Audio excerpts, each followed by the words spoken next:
The perfect crypto in my eyes was Hex combined with a buy and burn like PLSX, where the DEX buy and burn would actually go ahead and burn Hex, and most of the supply was locked off of market, so the buy and burn would have a massive effect. And I never understood the idea of splitting it up into two tokens, having a good tokenomic here and a good tokenomic here, instead of bringing it all into one. And that's kind of where this whole ideation process began.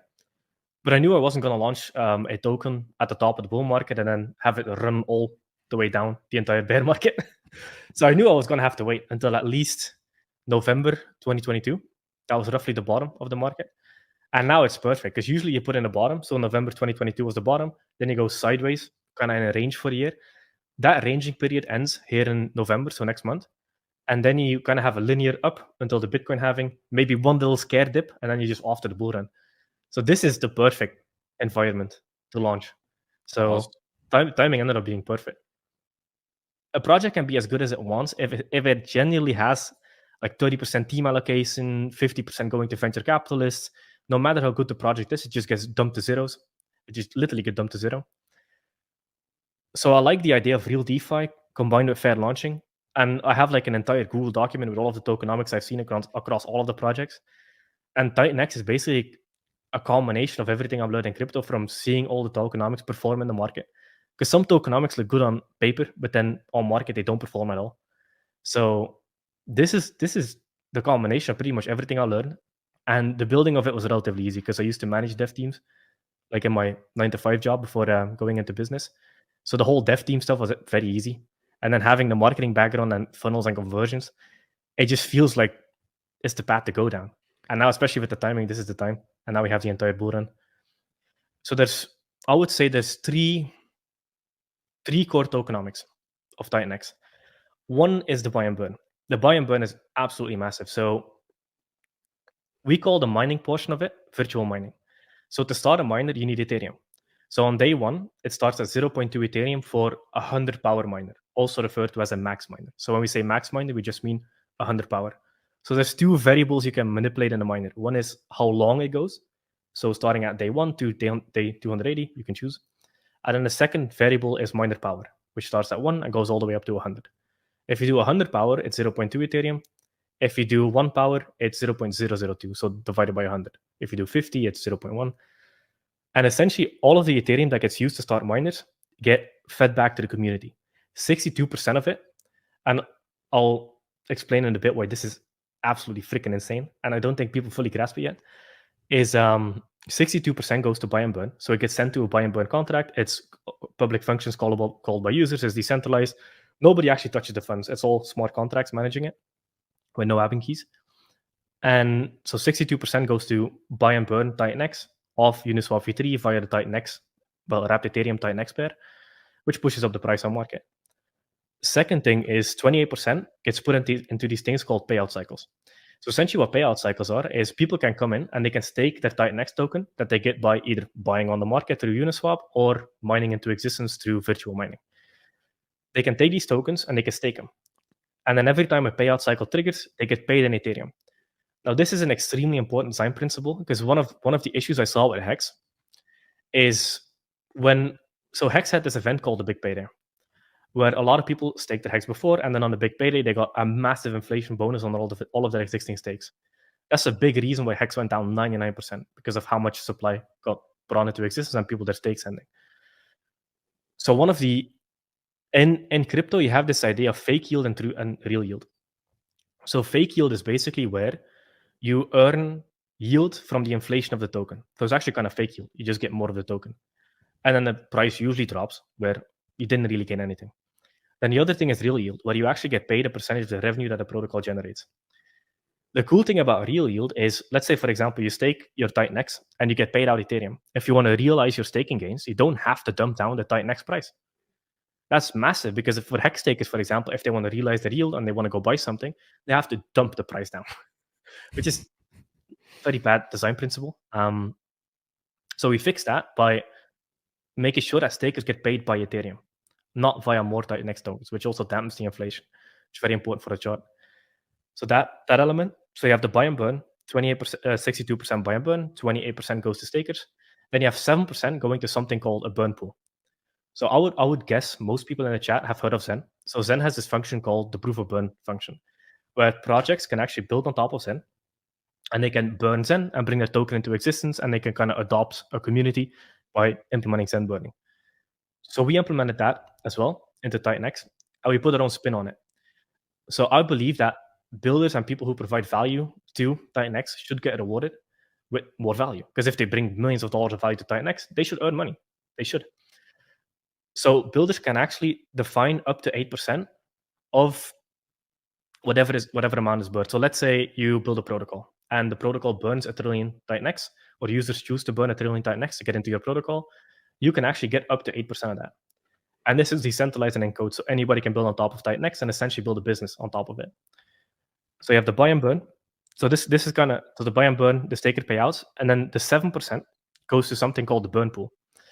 So there's 4 classes of people in Titanx. One is miners, so people who start miners and bring tokens into existence. Second class is stakers. They get paid in Ethereum. Third class is burners, so people who actually choose to burn at Titanx to participate in other projects. That's the third class. And then the fourth class is builders, people who actually build on top of Titanx. Liquidity pool is going to be big enough that they can barely do damage.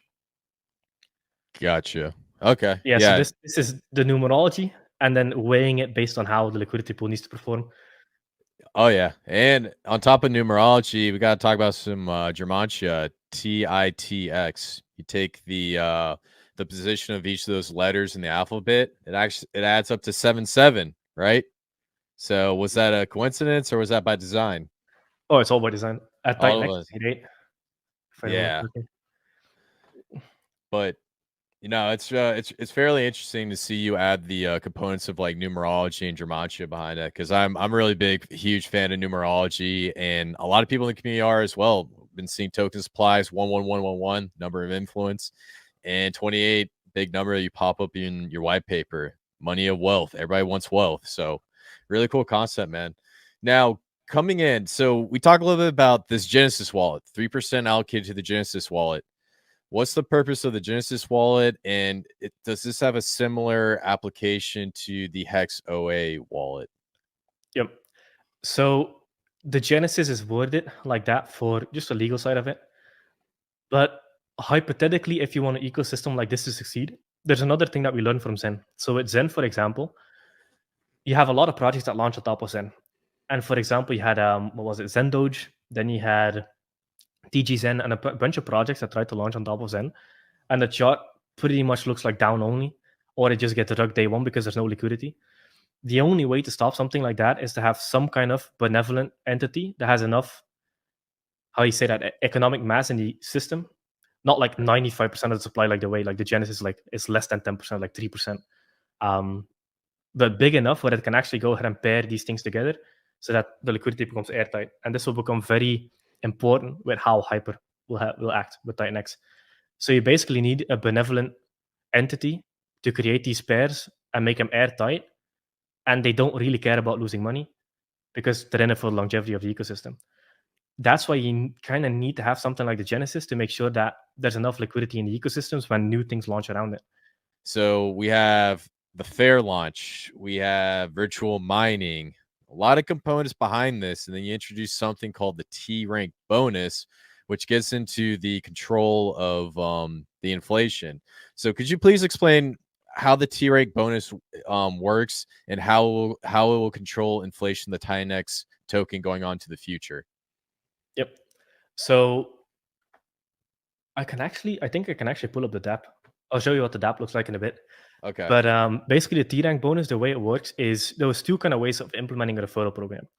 So what a referral program basically does is if you refer one-to-one, you would get a little bonus. Like, for example, if Amazon affiliate, you bring somebody an Amazon product, they buy it through your affiliate, you get a little kickback. In crypto, that's a sketchy area in general, like referral programs. So the best type of referral program that we could implement for to make it as legal as possible is basically a global referral program. So when you start a miner, your miner has a T rank. So let's say your miner number 10,000.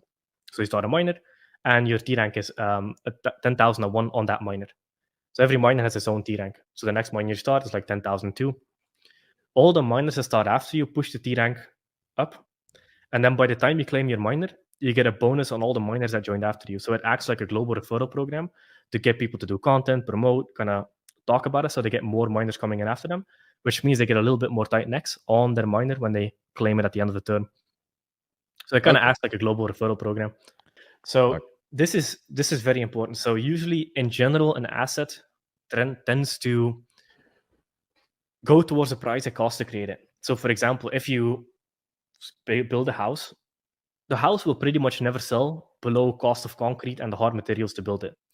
So the miners create Titanx, and every miner kind of has a cost per Titan because they spend so much Ethereum, they get X amount of Titan at the end of their miner, so they have a cost per Titan.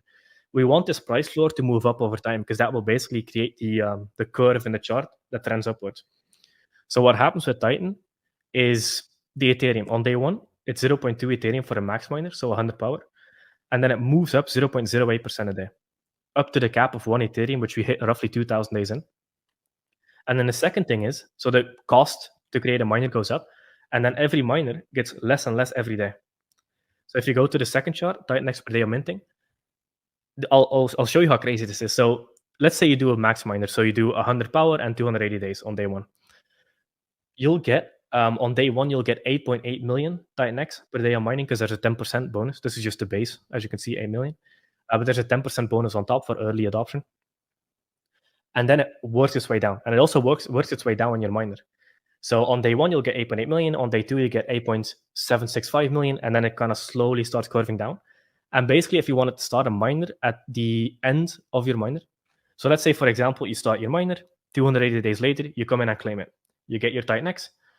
Let's, for example, you say you sell it on market and you start compounding and you start more miners, for example.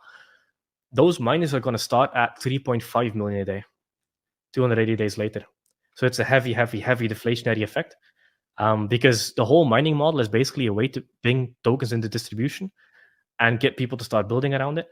And then you just basically want to burn it to the ground through proof of burn. And the buy and burn. The buy and burn is actually freaking massive.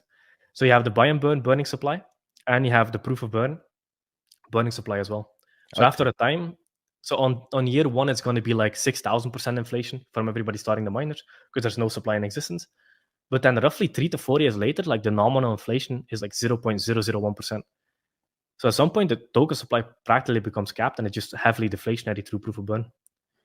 Right. Yeah. That I did see that when I first initially saw the white paper. And what's interesting is you get like when you get closer to day 1,000, you're going to see a majority of the inflation already occurred. And if you divide that by 365, that's actually in accordance for the next bull market. So it seems like you're setting this up to, really do well, not only in this bull market, but also the next bull market. We all heard about the 2-cycle bull market curse, Jake, and I'm sure you've done a little research on this one. Is that the intent of the design to, not only do well in this bull market, but also supersede the next bull market? That would be absolutely perfect. Yep. So this was kind of time to be a 2 bull market thing. And then it just all the suppliers in existence and people can do with it what they want. We can still build on top of it. So it's not like it disappears. But in general, things tend to perform the best ever in their first cycle.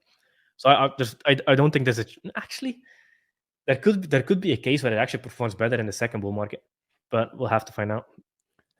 Okay, let me see if it shows up. Okay, so this is the dashboard for Titanx. This is just on a local hard hat. So these are not real numbers at all, but this is just local hard hat blockchain. But basically, here you can see the miner ROI. So if you go here and you do single miner, so you have 2 options, single miner or batch miner.